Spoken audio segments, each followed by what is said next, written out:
Assalamualaikum warahmatullahi ta'ala wabarakatuh. Alhamdulillahi rabbil alamin. Wassalatu wassalamu ala ashrafil anbiya'i wal mursalin wa ala alihi wa ashabi rasulillahi ajma'in. Ashhadu an la ilaha illallah wahdahu la syarika lah wa ashhadu anna sayyidana Muhammad bin Abdullah salawatullahi alaihi wa salamuhu sallallahu alaihi wa ala alihi wa ashabihi wa man sara ala nahjihi wa tamassaka bi sunnatihi ila yaumiddin wa sallama tasliman katsiran mazida amma ba'd. Alhamdulillah, pada pagi hari ini kembali kita bersyukur kepada Allah Rabbul Alamin atas segala limpahan nikmat dan karunia yang telah Allah Subhanahu wa taala berikan kepada kita semua. Berselawat kita kepada Rasulullah Muhammad sallallahu alaihi wa ala alihi wasallam dengan lafaz Allahumma salli ala sayyidina Muhammad wa ala ali sayyidina Muhammad. Semoga salawat yang kita bacakan menjadi pertanda bukti cinta kita kepada Rasulullah Muhammad sallallahu alaihi wasallam, dan semoga kita semua mendapatkan syafaat Nabi pada hari kiamat kelak. Amin ya rabbal alamin. Baik jemaah kaum muslimin wal muslimat, al-hadirin wal hadirat rahimani wa rahimakumullah. Kita masuk kepada kiat yang keempat agar Allah tabaraka wa taala menjaga kita sampai kita meninggal dunia. Baik Bapak Ibu, menyikapi daripada hadits Nabi alaihi salatu wassalam ketika Nabi berkata kepada Abdullah bin Abbas, "Ya ghulam, inni u'allimuka kalimat. Ihfazillah yahfazka. Ihfazillah tajiduhu tujahak. Idza sa'alta fas'alillah wa idza ista'anta fasta'in billah," ila akhiril hadits. Jadi Bapak Ibu, semua kita berharap agar Allah tabaraka wa taala memberikan penjagaannya untuk kita sampai kita tutup usia. Semua kita berharap rahmat Allah Subhanahu wa taala. Semua kita berharap perlindungan dari Allah Subhanahu wa taala. Tentunya harapan tersebut Bapak Ibu yang dimuliakan Allah tidak akan terjadi kalau tidak ada usaha di dalamnya. Nah, di antara kiat keempat agar Allah tabaraka wa taala menjaga kita sampai kita meninggal dunia adalah rajin-rajinlah untuk menuntut ilmu agama. Jadi Bapak Ibu, ini kiat yang keempat. Banyak di antara kita Bapak Ibu yang menyampingkan perkara agama. Ketika berbicara agama, mereka bermudah-mudah. Dalam hal dunia, mereka begitu detail, begitu rinci. Nah, ini yang menjadi persoalan Bapak Ibu. Padahal agama yang dipelajari itu Bapak Ibu akan dapat mengangkat setiap kebodohan yang ada pada diri kita. Jadi oleh karena itu Bapak Ibu yang dimuliakan Allah, rajin dan tanamkanlah mujahadah di dalam diri untuk senantiasa menggali ilmu syar'i dan senantiasa hadir, senantiasa datang ke majlis-majlis ilmu dan bermulazamah dengan para asatidah ataupun para ulama. Yang kita ketahui Bapak Ibu, umur tidaklah menjadi halangan untuk kita mencari ilmu. Umur tidaklah menjadi halangan untuk kita menggali ilmu. Bukankah ilmu tersebut Bapak Ibu, sunnah di antara sunnah-sunnah yang ada adalah dipelajari sampai kita tutup usia. Jadi banyak di antara kita Bapak Ibu yang dimuliakan Allah yang sudah merasa puas dengan gelar yang mereka miliki. Sudah merasa puas dengan gelar akademik yang mereka punya. Ada di antaranya Bapak Ibu yang dimuliakan Allah, selesai S1, selesai S2, selesai S3, selesai pula belajarnya. Jadi Bapak Ibu yang dimuliakan Allah, ketika antum dan ketika antunna, ketika kita semua menggali ilmu, ilmu semakin digali Bapak Ibu, maka semakin tak bertepi. Semakin tak bertepi. Ibaratkan seperti samudra yang luas yang tidak akan pernah bisa kita habiskan walau itu beratus-ratus tahun lamanya. Nah, maka oleh karena itu Bapak Ibu yang dimuliakan Allah, banyak orang-orang yang tersesat gara-gara apa? Gara-gara minimnya pemahaman ilmu agama. Banyak di antara mereka yang tersesat Bapak Ibu yang dimuliakan Allah dikarenakan minimnya pengamalan serta pemahaman ilmu agama. Terlebih lagi ilmu yang merujuk kepada Al-Quran dan Sunnah Nabi alaihi salatu wassalam.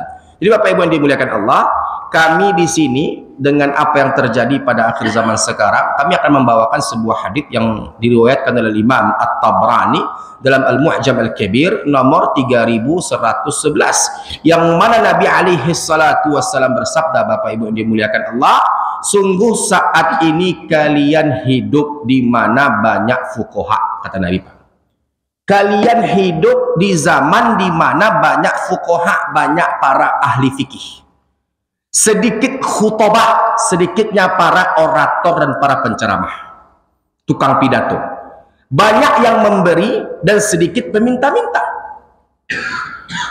Adapun generasi setelah kalian, coba Bapak Ibu bawakan ke kondisi zaman kita. Nabi katakan, sungguh saat ini kalian hidup di mana banyak fuqaha, banyak ahli fikih. Sedikit khutbah, tukang ceramah, tukang pidato, orator. Banyak yang memberi dan sedikit yang meminta. Adapun generasi setelah kalian akan datang sedikit ahli fikihnya, banyak penceramahnya, orang yang memberi sedikit, peminta-minta banyak, dan saat itu manusia lebih mementingkan ilmu dibanding amal. Nah, Bapak Ibu yang dimuliakan Allah, hadits versi Al-Imam At-Tabrani ini dinyatakan dhaif oleh Al-Imam Zainuddin Al-Iraqi dalam Takhrijul Ihya. Nah, ada yang sahihnya Bapak Ibu yang dimuliakan Allah. Kami sengaja membawakannya Bapak Ibu sebagai perbandingan Bapak Ibu dari apa yang telah dibawakan oleh Al-Imam Abdullah ibn Mas'ud radhiyallahu taala anhu warḍah. Al-Imam Abdullah bin Mas'ud Bapak Ibu mengatakan, kalian para sahabat Nabi. Jadi Al-Imam Abdullah bin Mas'ud ini sahih Bapak Ibu, dapat kita lihat pada hadits yang dibawakan oleh Imam Malik, disahihkan oleh Al-Hafidz Ibnu Hajar dalam Fathul Bari jilid 5 halaman 510. Jadi Bapak Ibu, Al-Imam Abdullah bin Mas'ud itu mengatakan kepada para sahabat Nabi, kalian antum, ya, para sahabat Nabi hidup di zaman banyak fuqaha, sedikit qurra, sedikit ahli baca Quran. Di zaman ini terjaga hukum-hukum Al-Quran, hilang huruf-hurufnya, bacaan tidak terlalu bagus, peminta-minta lebih sedikit dibanding yang memberi, sholatnya panjang dan khutbahnya pendek, mereka mengutamakan amal-amalnya dibanding hawa nafsunya. Nah, ini kalam Al-Imam Abdullah bin Mas'ud radhiyallahu taala anhu warḍah. Jadi Bapak Ibu yang dimuliakan Allah, apa maksudnya? Sahabat Nabi itu Bapak Ibu, banyak di antara mereka yang tak hafal Al-Quran, Pak. Banyak di antara mereka yang tak hafal Al-Quran kok. Bahkan Bapak Ibu, termasuk di antara cuplikan potongan daripada kalam, di antara kalam para sahabat Nabi alaihi salatu wasallam adalah, kanu idza ta'allamu 'anin nabiy sallallahu alaihi wasallam 10 ayatin lam yujawizuha hatta ma ta'allamu ma fiha minal ilmi wal amal. Sahabat Nabi itu Bapak Ibu, model belajarnya ke Nabi 10 ayat 10 ayat. Belum akan lanjut kepada ayat berikutnya sebelum mereka benar-benar mengamalkannya. Jadi Bapak Ibu, di zaman Nabi itu banyak fuqahanya, sedikit qurra'nya. Banyak para ahli fikihnya, hampir bisa dikatakan walau sahabat Nabi mereka tak semua hafal Al-Quran, tapi hampir semua mereka mengamalkan isi kandungan Al-Quran. Nah itu Pak. Nah zaman kita Bapak Ibu yang dimuliakan Allah, banyak qurra'nya, sedikit fuqahanya. Apa maksudnya Bapak Ibu? Sindiran. Sindiran. Maksudnya adalah banyak di antara kita itu Bapak Ibu yang berlomba-lomba menghafal Al-Quran dengan tujuan dunia. Tapi bisa kita katakan nol dalam hal pengamalan Al-Quran itu sendiri. Bahkan Al-Imam Abdullah bin Mas'ud Bapak Ibu yang dimuliakan Allah pernah berkata, apa perkataannya? Kami adalah kaum. Coba Bapak pahami Pak. Kira-kira Al-Imam Abdullah bin Mas'ud, sahabiyun jalil radhiyallahu taala anhu warḍah, sahabat Nabi yang mulia, kira-kira yang disindir beliau siapa Pak? Beliau mengatakan, kami adalah kaum yang Allah persulit untuk menghafal Al-Quran, tapi Allah permudah untuk mengamalkannya. Adapun kaum setelah kami, Allah berikan kemudahan untuk menghafal Al-Quran, tapi Allah persulit untuk mengamalkannya. Siapa Pak kira-kira disindir oleh beliau Pak? Saya ulangi sekali lagi. Al-Imam Abdullah bin Mas'ud radhiyallahu taala anhu warḍah berkata, kami adalah kaum yang Allah persulit ketika menghafal Al-Quran, lalu Allah permudah untuk mengamalkannya. Adapun kaum generasi setelah kami, Allah permudah dalam menghafal Al-Quran, tapi Allah persulit dalam mengamalkannya. Kira-kira siapa Pak yang disindirnya Pak? Yang disindir oleh beliau radhiyallahu taala anhu warḍah. Siapa kira-kira Pak? Ustadz, maksud sulit itu apa Ustadz? Maksud kami adalah kaum yang Allah persulit dalam menghafal Al-Quran. Sahabat Nabi itu Bapak Ibu dulu menghafal Al-Quran, ayat-ayat Al-Quran belum terbentuk dalam satu mushaf. Satu. Yang kedua, terserak-serak di berbagai macam tempat. Yang ketiga, sahabat Nabi itu Bapak Ibu menghafal Al-Quran ada di antara mereka yang sedang kelaparan, panas terik, cuaca yang sangat ekstrim, ditambah lagi kondisi perang. Mereka dipersulit oleh keadaan.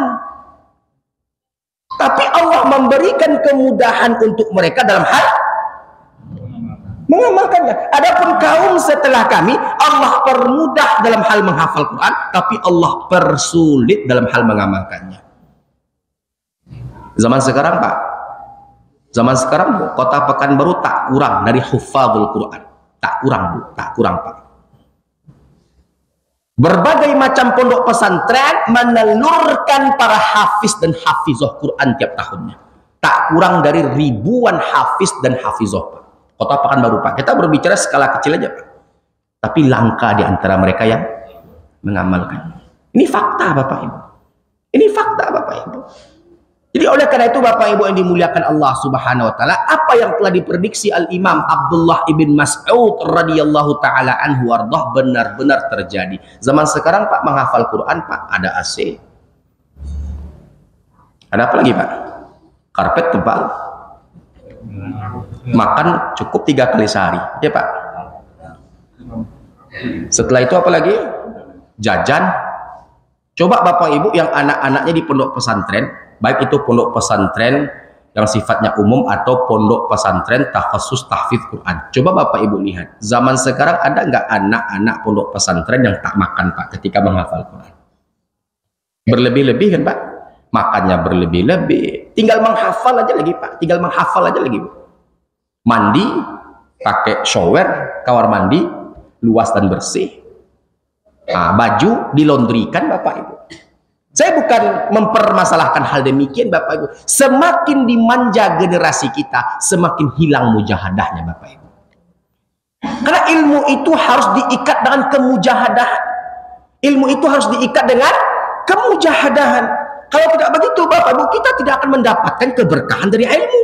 Coba kita lihat kalau kita membaca literasi sejarah Bapak Ibu, Al-Imam Al-Bukhari, Al-Imam Al-Bukhari, sekali lagi saya ulangi, Al-Imam Al-Bukhari ketika mencari ilmu hadis, beliau kehabisan bekal minumnya, sampai-sampai mohon maaf beliau meminum air seninya sendiri. Dikarenakan tak ada lagi yang bisa diminum Pak. Coba kita perhatikan. Al-Imam Al-Khatib Al-Baghdadi, Al-Imam Zainuddin Al-Iraqi, Al-Imam Al-Qurtubi habis belajar Bapak Ibu jadi pemulung, mengutip beberapa di antara barang-barang bekas untuk diperjualbelikan. Al-Imam Ahmad ibn Hanbal, beliau Bapak Ibu menjadi kuli buruh angkat di pasar yang bergaji 3 dinar sebagaimana apa yang dikatakan oleh Imam Az-Zahabi dalam kitab Syiar A'lamin Nubala. Ini Bapak Ibu para ulama salafus soleh itu Bapak Ibu haram hidup dari dakwah. Itu prinsip mereka Pak. Makanya Bapak Ibu pada hadits yang pertama yang didhaifkan oleh Al-Imam Zainuddin Al-Iraqi, kita ambil faedahnya Bapak Ibu, banyak ahli fikihnya, sedikit para khutobahnya, sedikit para penceramahnya. Adapun generasi sekarang sedikit ahli fikihnya, banyak para penceramah. Saya terus terang Pak Julian, sebagai pengurus, saya malu ketika ngambil amplop dakwah itu, malu saya Pak. Saya terus terang aja Pak, ini sedang live direkam, tak apa-apa Pak. Terus terang kami malu, sebagai da'i kami malu mengambil amplop, terlebih lagi mencari kehidupan dalam dakwah. Karena hampir kami temukan, hampir kami dapatkan dalam literasi sejarah, dalam manuskrip sejarah, bahkan dalam lembaran-lembaran sejarah yang ditulis dengan tinta emas, tidak ada satupun ulama salafus saleh yang hidup dari hasil berdakwah. Nggak ada Pak. Nggak ada, hampir bisa kami katakan tidak ada. Ustaz kalau mengajar beda cerita Bapak Ibu, beda cerita. Kalau ngajar kita memberikan semacam kefokusan kepada santri atau santriwati atau mahasiswa atau mahasiswi, dan ini memang ada Bapak Ibu beberapa di antara kisah Umar bin Khattab menggaji guru-guru Al-Quran. Ada Bapak Ibu, yang saya maksudkan adalah itu berceramah, mengambil amplop atau mengambil uang dari hasil ceramah. Bapak Ibu kalau kita berbicara pengorbanan, kita nggak ada apa-apanya dibanding Abu Bakar As-Siddiq radhiyallahu taala anhu. Tidak ada apa-apanya, Pak. Tidak ada apa-apanya. Terus terang, saya sebagai dai malu, dan ini bentuk dari kelemahan kami di akhir zaman sekarang, masih tergiur untuk mengambil uang dari hasil dakwah. Ini bentuk kelemahan kami, Pak. Ini bentuk kelemahan kami, Bapak Ibu. Dan ini harus kami akui. Mau nggak mau memang harus kami akui, Bapak Ibu. Kenapa bisa begitu? Karena Bapak Ibu, kalau kita berbicara cinta, maka kita akan melihat sejarah menceritakan tentang cinta sahabat kepada Islam dan kaum muslimin. Abu Bakar As-Siddiq radhiyallahu taala anhu wa arda. Bapak Ibu tahu berapa yang ia keluarkan untuk Islam dan kaum muslimin? Tahu, Pak? Jadi kalau ada orang yang mengatakan sahabat Nabi itu miskin-miskin, maka orang itu bisa kita pastikan buta sejarah. Sahabat Nabi itu mereka tak berpunya, kita pastikan orang itu buta sejarah. Baik itu Abu Bakar, Umar, Uthman, Ali radhiyallahu anhum ajma'in. Di Bapak Ibu yang dimuliakan Allah, Bapak Ibu tahu berapa yang telah dipersembahkan oleh Abu Bakar untuk Islam. Kalau kita ambil, Pak, Bu, dari kitab Al-Bidayah wan Nihayah yang dikarang oleh Imam Ibnu Katsir, juz 7 halaman 214. Sayyidina Abu Bakar As-Siddiq itu, Bapak Ibu, mempersembahkan hartanya untuk Islam dalam bentuk uang dirham. Itu totalnya, Pak, ini satu versi, Pak, ya. Ini satu pintu baru kita sampaikan, Pak, ya, satu versi. Nanti kita akan masuk kepada versinya Al-Imam Az-Zahabi dalam kitab Siyar A'lamin Nubala. Kita akan masuk nanti pada versinya Al-Imam Safiur Rahman Al-Barakfuri dalam kitab Ar-Rahiqul Mahtum. Nanti kita akan masuk pada versi Usudul Ghabah min Hayatis Sahabah atau Suwar min Hayatis Sahabah. Jadi Bapak Ibu, Abu Bakar As-Siddiq radhiyallahu taala anhu itu memberikan untuk Islam dalam bentuk uang dirham, totalnya Bapak Ibu 30 juta dirham yang dicatat oleh sejarah. Berapa, Pak? Kalau kita rupiahkan, Pak. Berapa, Pak? Saya berusaha untuk membuat coret-coret tadi malam, Pak, saya kalikan dengan mata uang dirham di zaman sekarang. Itu Bapak Ibu, totalnya Bapak Ibu yang dimuliakan Allah, 30 juta dirham itu, Bapak Ibu, itu lebih kurang, kalau saya tak salah, Bapak Ibu, ya. Ada saya buat coretan kemarin.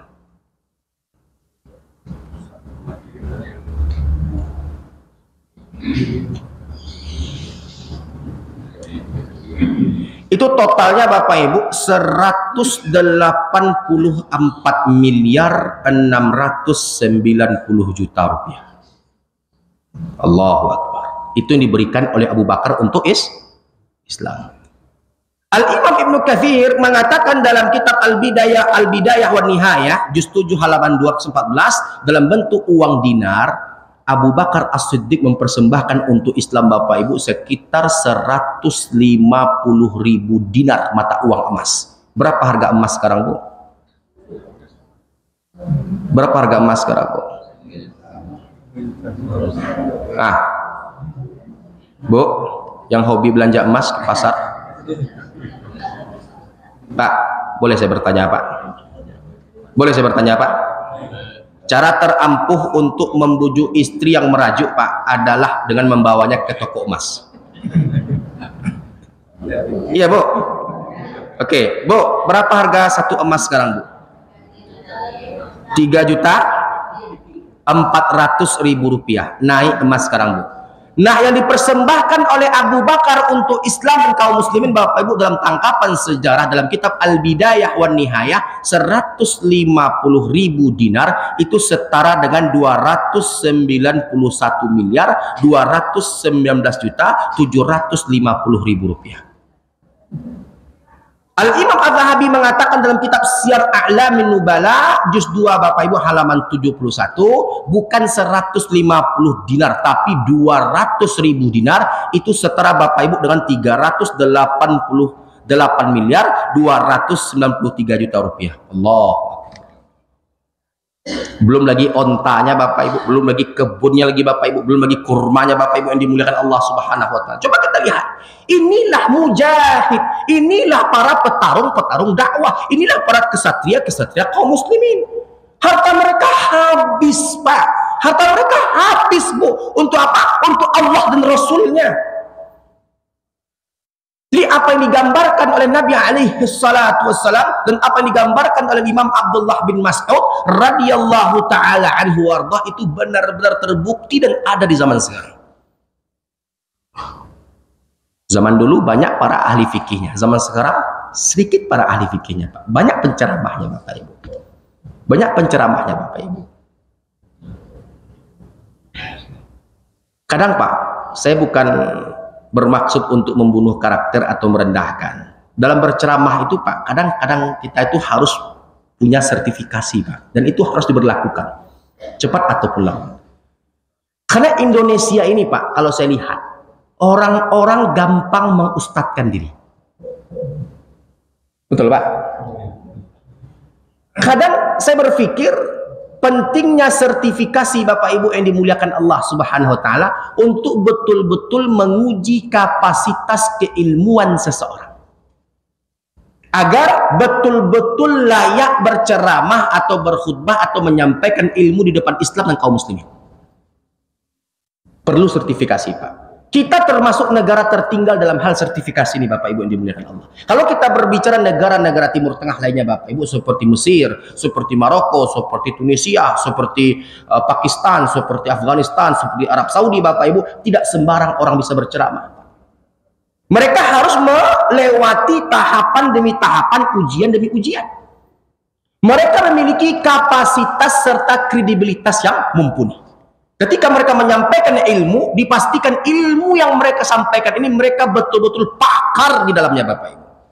Yang sehingganya, Pak, bisa kita minimalisir kesesatan yang terjadi. Nah, zaman sekarang, Bapak Ibu, terlebih lagi Indonesia, terlebih lagi Pak Julian, sebentar lagi akan masuk bulan suci Ramadan. Banyak ustadz-ustadz baru yang berkentayangan, banyak ustadz-ustadz karbitan. Saya bukan membunuh karakter, Bapak Ibu, saya bukan memburuk-burukan atau mengatakan saya lebih hebat daripada yang lainnya, tapi Bapak Ibu, ini kenyataan. Berapa banyak dai-dai, Pak, ketika berceramah menyampaikan dalil, ketika berceramah, Bapak Ibu yang dimuliakan Allah, mereka menyampaikan dalil dalam bacaan Al-Quran, bacaan hadits belepotan, Pak. Ketika berceramah, contohnya Bapak Ibu yang dimuliakan Allah, saya pernah mendengar itu, Pak Julian. Ada dai itu menyampaikan ceramah dengan menyampaikan hadits Nabi alaihi salatu wassalam, ad-du'a mujul ibadah. Terbalik, Pak. Yang harusnya mukhul dibaca mujul. Maka Bapak Ibu dimuliakan Allah, ketika dipersilahkan untuk menjadi imam, Bapak Ibu, bacaannya mungkin lebih baik, lebih bagus bacaan anak TPA, MDA, Masjid Ad-Da'wah. Dan ini fakta, Pak. Banyak di antara mereka yang berlomba-lomba untuk menjadi para penceramah, untuk menjadi tukang-tukang pidato, untuk menjadi orator-orator yang sehingganya apa? Ada sesuatu yang diharapkan dari situ. Nah, inilah yang terjadi, Bapak Ibu. Orang-orang tak mau lagi dan tak peduli lagi kepada ilmu agama. Mereka tak mencari, mereka tak menggali, yang sehingganya mereka mengambil atau mereka mencomot potongan-potongan dalil berupa diantaranya seperti Google dan segala macamnya. Mereka menghindari majlis-majlis ilmu yang sehingganya mereka dekat dengan kesesatan. Berapa banyak, Pak, kita tengok dai-dai yang berbicara agama tanpa kapasitas yang mumpuni. Saya pernah mendengar, Pak, ceramah dai yang dia mengatakan bahwasanya mantan menantu dengan mantan mertua boleh menikah. Astagfirullahaladzim. Nah, ini bentuk dari kekacauan, Pak, yang terjadi. Mantan menantu dengan mantan mertua itu boleh, Mbak, menikah. Boleh, Pak? Boleh, Pak? Nah, boleh, Pak? Kenapa enggak boleh, Pak? Kan mantan.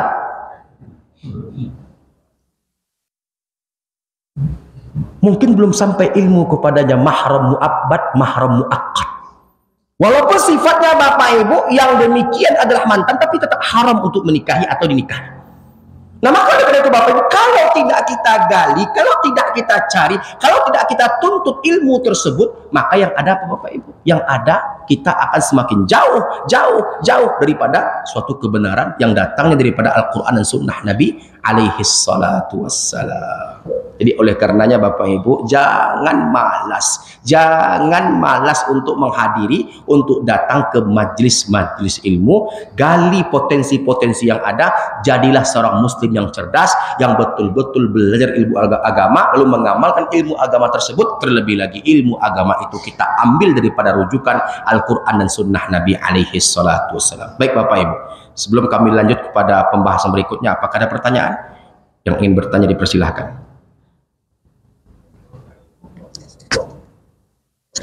Ustaz. Ya, silakan Pak. Jadi belajar itu 10 ayat. Iya. Karena ayat itu ada yang panjang, ada yang pendek. Iya. Jadi tiap 10 ayat itu beda-beda panjangnya. Sahabat Nabi alaihi salatu wassalam belajar membaca Al-Quran, belajar Al-Quran kepada Nabi alaihi salatu wassalam secara berurutan, baik panjang ataupun pendek, berurutan. 10 ayat pertama, 10 ayat kedua, 10 ayat ketiga, 10 ayat keempat, 10 ayat kelima, 10 ayat keenam. Tidak ambil tengah, tidak ambil belakang, tidak ambil awal, tidak ambil akhir, berurutan. Dan itu merupakan sunnah di antara sunnah belajar. Ada di antara kita Bapak Ibu, dia menghafal Al-Quran juz 1, setelah itu dia ambil juz 30. Walaupun tak berdosa Bapak Ibu, tapi kita telah menghilangkan sunnah yang baik dalam hal belajar ataupun dalam hal menghafal Al-Quran. Sifatnya berurutan Pak. Ketika menghafal Al-Quran atau belajar Al-Quran, 10 ayat pertama dari Al-Baqarah, 10 ayat kedua, 10 ayat ketiga, 10 ayat keempat, 10 ayat kelima, 10 ayat keenam, sampai habis 1 juz. Seperti itu Pak. Sebagaimana apa yang dibawakan oleh Imam Ibnu Katsir dalam kitab Al-Bidayah wan Nihayah. Dapat dipahami Pak? Baik, pertanyaan berikutnya Bapak Ibu. Silakan. Misalnya kita menceramah, ya. Iya. Penceramah menyampaikan satu hadis begini, kan? Iya. Nanti setelah kemudian kita dengan sama lain, itu hadis itu gimana tuh? Baik. Untuk Bapak yang bertanya, Bapak kalau beli mobil, kira-kira Bapak cek nggak keaslian BPKB-nya? Ya, surat-suratnya kan Pak, BPKB, STNK, kalau bisa ada faktur jual belinya. Itu dalam dunia Pak, kita begitu teliti dalam mencari sesuatu yang berhubungan dengan dunia. Terlebih lagi Pak, ini akhirat. Jadi wajar ketika kita belajar, ketika ada dai yang menyampaikan sebuah hadits, kita mempersoalkan hadits yang dibawa tersebut. Kita harus kritis Pak terhadap ilmu agama. Apakah itu sahih atau tidak? Apakah itu benar dari Nabi alaihi salatu wasallam atau tidak? Atau apa tidak? Jadi oleh karena itu Bapak Ibu yang dimuliakan Allah, tidak semua dai yang faham dalam bidang ilmu hadits. Kadang-kadang Bapak Ibu dalam ceramah saking bersemangatnya, hadits dhaif, hadits palsu mereka bawakan sebagai bumbu-bumbu penikmat ceramah tersebut. Nah, jadi oleh karena itu Pak, dalam ilmu agama kita diminta kritis, kita diminta untuk cerdas dalam hal menerimanya. Tidak boleh sembarangan Pak. Kenapa? Karena itu menyentuh daripada keselamatan kita dunia akhirat. Kalau kita asal sembarang menerima Bapak Ibu, terlebih lagi itu ilmu agama, kita nggak pedulikan apakah sahih atau tidaknya, maka itu bisa menjadikan kita termasuk orang-orang yang tersesat. Termasuk diantaranya Pak, nanti ketika kita memasuki bulan suci Ramadan, nanti akan banyak Bapak Ibu hadits dhaif, hadits palsu yang dibacakan, yang dikumandangkan oleh para khutbah. Di antaranya apa? Sumu tasihhu. Puasalah kalian maka kalian pasti akan sehat. Di antaranya apa? Saya pernah itu mendengar sebuah hadits Pak, dan bisa kami katakan ketika mentahrid atau mencari atau menelusuri mata rantai daripada hadits tersebut, Bapak Ibu, saya pernah mendengar sebuah hadits yang mana dikatakan sungguhnya setiap sesuatu itu ada jantung, dan jantungnya Al-Quran adalah surat Yasin. Nah, ini Bapak Ibu perlu kita kritisi. Terlebih lagi dalam hal amaliyah. Takut-takutnya nanti Pak, ketika kita mengerjakan suatu amalan yang bukan landasannya daripada Nabi alaihi salatu wasallam, man amila amalan laisa alaihi amruna fahuwa raddun, tertolak Bapak Ibu, sia-sia kita mengerjakannya. Hadits versi Aisyah, man ahdatsa fi amrina hadza ma laisa minhu fahuwa raddun. Jadi Bapak Ibu betul-betul kita pastikan apakah itu benar dari Nabi alaihi salatu wasallam atau tidak.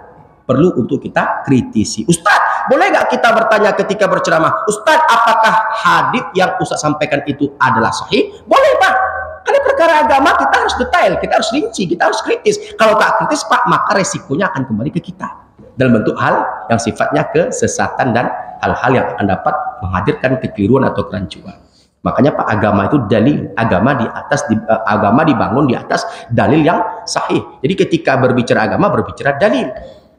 Tidak bisa kita berbicara agama, berbicara tentang perasaan Pak. Berbicara agama, berbicara dalil. Ketika kita berbicara agama, harus ada dalil-dalil yang mendukung daripada pembicaraan kita tersebut. Faham Pak? Ya, mungkin Ustaznya baca itu sahih saja ya. Iya. Nggak tahu. Ya. Nah, itulah kenapa kita perlu untuk belajar. Belajar, mencari, menggali, meneliti. Berapa banyak Pak para dai-dai yang sekarang ini mereka membuka kelas-kelas hadis dan segala macamnya. Hadir Pak kita, walaupun usia kita tua, walaupun usia kita senja, walaupun usia kita lanjut usia Bapak Ibu yang dimuliakan Allah Subhanahu wa taala, tapi tidak ada alasan untuk kita berhenti belajar. Belajar Pak sampai Allah menjemput kita. Paham Pak? Oke, pertanyaan berikutnya Bapak Ibu. Silakan. Hadis tadi kan ada yang domik termasuk. Iya. Ini sebenarnya bulan Ramadan Pak. Iya. Ada dua kios Pak. Kalau sebelum berbuka puasa. Iya. Saya tahu tuh kalau malah kasus itu katakan domik. Iya. Yang itu yang sore sadar yang lagi. Iya. Itu kalau yang kita makan Kalau dibuat dalam bentuk kekhususan, di situ letak masalahnya. Tapi kalau sebatas doa saja, maka itu tak menjadi masalah. Nah, kalau kita membuatnya menjadi sesuatu kekhususan, seperti contohnya kalau berdoa ketika berbuka puasa, Allahumma laka sumtu wa bika amantu wa ala rizkika aftartu bi rahmatika ya arhamar rahimin, berarti kita mengkhususkannya. Nah, ketika mengkhususkan tersebut, kita harus betul-betul memiliki dasar yang kuat daripada apa yang kita baca. Tapi kalau sebatas membacanya Bapak Ibu, maka para ulama memberikan keringanan. Kita baca dhahabadz dhama wa batalatil uruq wa thabatal ajru insyaallah. Bahkan Bapak Ibu kalau kita ambil sebagian ulama-ulama hadis Bapak Ibu ada yang mendhaifkan daripada dhahabadz dhama wa batalatil uruq wa thabatal ajru insyaallah. Jadi yang paling sahih dan mendekati kebenaran adalah cukup baca bismillahirrahmanirrahim. Tidak masalah asal tidak dikhususkan. Sama seperti ini Pak, Bapak berdoa Allahumma ajirna minan nar, Allahumma ajirna minan nar. Ini sebatas doa saja Pak, tanpa adanya pengkhususan. Nah, ketika kita berbicara kekhususan, maka kita berbicara dalil. Contohnya, selepas tasyahud akhir Bapak Ibu, Bapak sebelum salam apa Bapak baca? Allahumma inni a'udzubika min azabi jahannam wa min azabil kubur wa min fitnatil mahya'i wal mamat wa min syarri fitnatil masihi ad-dajjal. Jadi ada Bapak Ibu bacaan khusus yang memang dibaca Nabi alaihi salatu wassalam. Sama seperti contohnya Bapak Ibu yang dimuliakan Allah. Ketika iftitah Bapak Ibu, apa doa iftitah yang kita baca? Allahumma ba'id baini wa baina khataayaya kama ba'adta bainal masyriqi wal maghrib. Dalilnya khusus Pak, Nabi pernah baca itu. Apakah bacaan Nabi ketika iftitahnya itu? Tidak. Nabi membaca Allahu Akbar kabira walhamdulillahi katsira wa subhanallahi bukratan wa asila. Nah Bapak Ibu, bahkan di antara kita Bapak Ibu, kita ada yang menggabung bacaan, satu bacaan dari 3 doa. Allahu Akbar kabira walhamdulillahi katsira wa subhanallahi bukratan wa asila. Inni wajjahtu wajhiya lilladzi fataras samawati wal arda hanifan muslima wa ma ana minal musyrikin la syarika lahu wa bidzalika umirtu wa ana minal muslimin. Jadi Bapak Ibu, ini 3 potongan doa yang dibaca Nabi secara terpisah. Nah, kita gabung Pak. Di situ letak masalahnya. Ustaz kan baik, Ustaz kan bagus, Ustaz baik, bagus, harus bersandar kepada Nabi alaihi salatu wassalam. Bukankah Nabi katakan sallu kama raaitumuni usolli? Salatlah kalian sebagaimana kalian melihat aku salat. Nampak tuh Pak? Jadi ketika kita membaca bacaan khusus, harus ada dalil sebagai penunjang kekhususan bacaan tersebut. Oke, ada pertanyaan berikutnya Pak. Silakan Pak, ditanyakan.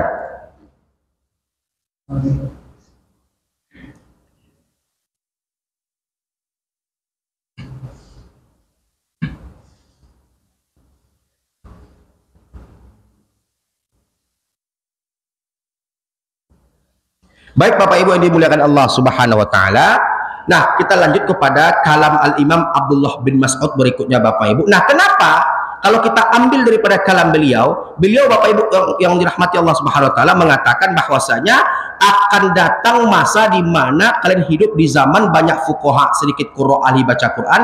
Di zaman ini terjaga hukum-hukum Al-Quran, hilang huruf-hurufnya, bacaan tidak terlalu bagus, peminta-minta lebih sedikit dibanding yang memberi. Salatnya panjang dan khutbahnya pendek, maka mereka mengutamakan amal-amalnya dibandingkan hawa nafsunya. Kalau kita perhatikan Bapak Ibu yang dimuliakan Allah, kenapa di sini Al-Imam Abdullah bin Mas'ud menyinggung banyaknya qurra di akhir zaman? Kalau kita garis bawahi Pak, qurra itu maksudnya adalah mereka yang membaca Al-Quran, mereka yang menghafal Al-Quran, tapi mereka melomba-lombakannya, mereka mengambil keuntungan serta mengambil kehidupan di dalamnya. Berapa banyak Pak mereka yang terjebak pada posisi hanya pada bagusnya bacaan, tapi mereka minim dan langka dalam hal pengamalan. Berlomba-lomba Pak dalam bagusnya bacaan, berlomba-lomba dalam tajwidnya, berlomba-lomba dalam tahsinnya, berlomba-lomba dalam hal membaguskan bacaan atau mengiramakan bacaan, tapi Bapak Ibu minim dan langka dalam hal mengamalkannya. Pernah kami sampaikan Bapak Ibu, ada 3 kelompok orang yang paling pertama dipanggil oleh Allah Subhanahu wa Ta'ala. 3 kelompok orang yang paling pertama dihisab oleh Allah Subhanahu wa Ta'ala. 3 kelompok orang yang paling pertama diadili oleh Allah Subhanahu wa Ta'ala. Kelompok pertama siapa Pak? Nah, kelompok pertama siapa Bu? Qari'ul Quran, hafizul Quran. Kenapa Qari'ul Quran Pak? Kelompok kedua mujahid fi sabilillah. Kelompok ketiga mereka mendermakan hartanya di jalan Allah. Dipanggil oleh Allah. Ketika dipanggil oleh Allah Subhanahu wa Ta'ala, apa yang telah kau lakukan terhadap Al-Quran? Apa yang telah kau buat untuk Al-Quran? Apa kata Qari'ul Quran? Ya Allah, aku menghafal Al-Quran, aku mengamalkan isi kandungan Al-Quran, aku membaca Al-Quran, aku belajar Al-Quran karena Engkau ya Allah, mengharap ridhomu ya Rahman. Apa kata Allah Bapak Ibu? Kadzabta, kau berdusta. Kau menghafal Al-Quran, kau belajar Al-Quran, kau mengkaji Al-Quran, kau mendalami ilmu Al-Quran, kau berharap supaya kau dikatakan sebagai orang yang pakar dalam bidang Al-Quran. Kau dipuja, kau dipuji, kau dielu-elukan, kau disanjung, kau ditinggi-tinggikan, dan sekarang kau telah mendapatkan apa yang telah engkau harapkan. Maka dipanggillah malaikat Allah, ambil dia, ikat tangannya, telungkupkan wajahnya, seret dan campakkan ke dalam neraka. Ada apa dengan mereka Pak? Ada apa dengan mereka Bu? Al-ikhlas. Mereka menghafal Quran bukan karena Allah. Mereka membaca Al-Quran bukan karena Allah. Mereka belajar Al-Quran bukan karena Allah. Dan itu fakta, beriringan dengan apa yang dikatakan oleh Imam Abdullah bin Mas'ud radhiyallahu ta'ala anhu wa arda. Khutbah yang panjang, sholat yang pendek. Padahal sunnahnya Pak khutbah pendek, sholatnya panjang. Terbukti terjadi di akhir zaman sekarang Bapak Ibu yang dimuliakan Allah Subhanahu wa Ta'ala. Jadi oleh karena itu Bapak Ibu, jangan pernah bosan, jangan pernah berhenti untuk belajar ilmu agama, karena sungguhnya kita semua akan dimintai pertanggungjawaban dari umur-umur yang kita punya, kemana umur itu kita arahkan, kemana umur itu kita gunakan, apakah untuk Allah atau tidak, atau kita sibukkan terhadap perkara-perkara dunia. Ketika kita disibukkan dengan perkara-perkara dunia dan kita mati setelahnya, maka kita akan dimintai pertanggungjawaban oleh Allah Subhanahu wa Ta'ala. Baik Bapak Ibu, ada pertanyaan? Ada pertanyaan? Kalau tidak, kita lanjut kepada yang kelima Bapak Ibu, agar kita mendapatkan penjagaan Allah Subhanahu wa Ta'ala dimanapun kita berada, dan insya Allah sampai kita tutup usia, sampai kita meninggal dunia, adalah perbanyak zikrullah. Memperbanyak zikir kepada Allah. Memperbanyak zikir kepada Allah. Zikrullah. Kan jelas Bapak Ibu dalilnya. Ala bizikrillah, ketahuilah dengan berzikir kepada Allah, hati menjadi tentram. Hati menjadi tenang. Bahkan Bapak Ibu yang dimuliakan Allah, kalau kita mengambil dalil yang mana kita dapatkan beberapa di antara dalil-dalil yang sahih yang dibawakan oleh sahabat Nabi alaihi salatu wasallam, di antaranya Abu Hurairah dan Abdullah bin Mas'ud, bahwasanya Nabi katakan, man qala fi akhiri kalamihi la ilaha illallah dakhalal jannah. Barang siapa di akhir kehidupannya mampu dan bisa mengucapkan la ilaha illallah, maka dia pasti akan masuk ke dalam surga. Ada apa dengan la ilaha illallah Bapak Ibu? Ada apa dengan la ilaha illallah? Yang sehingga ya Bapak Ibu, la ilaha illallah menjadi syarat serta ketentuan masuknya seorang hamba ke dalam surga. Bahkan dalam hal talqin Bapak Ibu, Nabi bersabda, laqinu mautakum la ilaha illallah. Hadits yang diriwayatkan oleh Imam Al-Bukhari dan sahihnya. Talqinkan orang-orang yang akan wafat di antara kalian dengan la ilaha illallah. Ada apa dengan la ilaha illallah? La ilaha illallah itu Bapak Ibu induknya zikir. La ilaha illallah induknya zikir. Coba Bapak Ibu cek, setiap sesuatu yang ada unsur la ilaha illallahnya, pasti sesuatu itu bertambah kemuliaannya. Contoh Pak, la ilaha illa anta. Sama-sama kita baca. La ilaha illa anta. Subhanaka inni kuntu minadz zalimin. Apa keutamaannya? Allah akan hapuskan dosa-dosanya walau sebanyak buih yang ada di atas lautan. Buka kitab Fathul Bari Syarah Sahih Bukhari. Jadi Bapak Ibu, ketika Bapak Ibu baca la ilaha illa anta subhanaka inni kuntu minadz zalimin, maka Allah akan hapuskan dosa-dosa kita walau sebanyak buih yang ada di atas lautan. Ada nggak la ilaha illallah dalamnya Pak? Ada nggak Bu? Yang berikutnya Bapak Ibu yang dimuliakan Allah, Nabi bersabda sebagaimana hadits yang dibawakan oleh Imam Al-Bukhari dalam sahihnya, barang siapa selepas sholat 5 waktu membaca subhanallah 33 kali, alhamdulillah 33 kali, Allahu Akbar 33 kali, 33 kali 3 berapa Pak? Lalu disempurnakan dengan apa? Disempurnakan dengan apa Pak? La ilaha illallah wahdahu la syarikalah, lahul mulku walahul hamdu wa huwa ala kulli syai'in qadir. Yang membacanya Bapak Ibu mendapatkan keutamaan, Allah akan hapuskan dosa-dosanya walau sebanyak buih yang ada di atas lautan. Ada nggak la ilaha illallah dalamnya Pak? Ada Pak? Yang berikutnya Bapak Ibu, ketika kita membaca Sayyidul Istighfar, Allahumma anta rabbi la ilaha illa anta khalaqtani wa ana abduka wa ana ala ahdika wa wa'dika lamastata'tu a'udzubika min syarri ma sana'tu abu'u laka bi ni'matika 'alayya wa abu'u bi dzambi faghfirli fa innahu la yaghfiru dzunuba illa anta. Intinya Bapak Ibu, zikrullah akan menghadirkan ketenangan, zikrullah akan menghadirkan ketentraman, zikrullah akan menghadirkan penjagaan dari Allah Subhanahu wa taala. Jadi oleh karenanya orang-orang yang berzikir kepada Allah, menyibukkan lisan yang berzikir kepada Allah, di samping Allah jaga dia, Allah wafatkan dia insya Allah dalam keadaan husnul khatimah.